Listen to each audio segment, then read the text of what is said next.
Here's an AFN News Update for you. I'm Bronson Woodruff. Starting off, we want to remind everyone that American Family Radio has election night coverage for you today. Tune in at 6 p.m. Central, 7 p.m. Eastern for a special live program featuring Tim Wildmon, Ed Vitagliano, and Fred Jackson as they discuss races and ballot initiatives with guests. AFN will also work to provide you with radio updates throughout the night, as well as print coverage on afn.net. And on that note, it is off to the races. The polls are open across the nation this morning as voters face a choice between two candidates, each of whom have offered drastically different visions for the world's largest economy.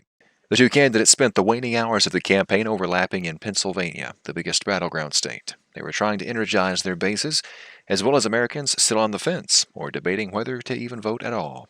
Harris and Trump entered Election Day focused on 7 battleground states, 5 of them carried by Trump in 2016 before flipping to Biden in 2020.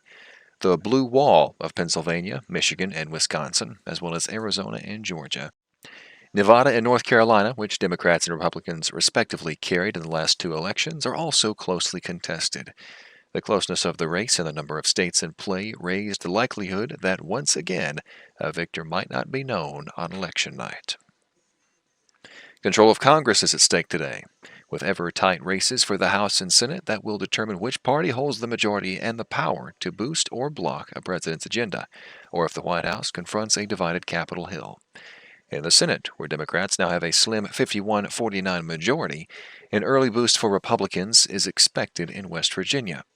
Independent Senator Joe Manchin's retirement creates an opening that the state's current governor, Republican Jim Justice, is favored to win. A pickup there would deadlock the chamber 50-50 as Republicans try to wrest control. Senate Republicans launched a wide-open map of opportunities, recruiting wealthy newcomers to put Democratic incumbents on defense in almost 10 states across the country. In Ohio, Trump-backed Republican Bernie Moreno, a Cleveland businessman, is seeking to unseat 3-term Democratic Senator Sherrod Brown. Some $400 million has been spent on that race. And then one of the most watched Senate races in Montana may be among the last to be decided. Democrat John Tester, a popular 3-term senator and dirt farmer, is in the fight of his political career against Trump-backed Tim Sheehy, a wealthy former Navy SEAL who made derogatory comments about Native Americans, a key constituency in the western state. A federal judge ruled Sunday that Iowa can continue challenging the validity of hundreds of ballots from potential non-citizens.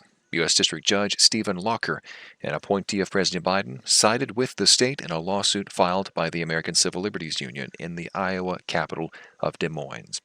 Locker said the state's effort does not remove anyone from the voter rolls, but rather requires some voters to use provisional ballots. And that'll do it for this AFN News Update. You can find much more news online at afn.net. I'm Bronson Woodruff.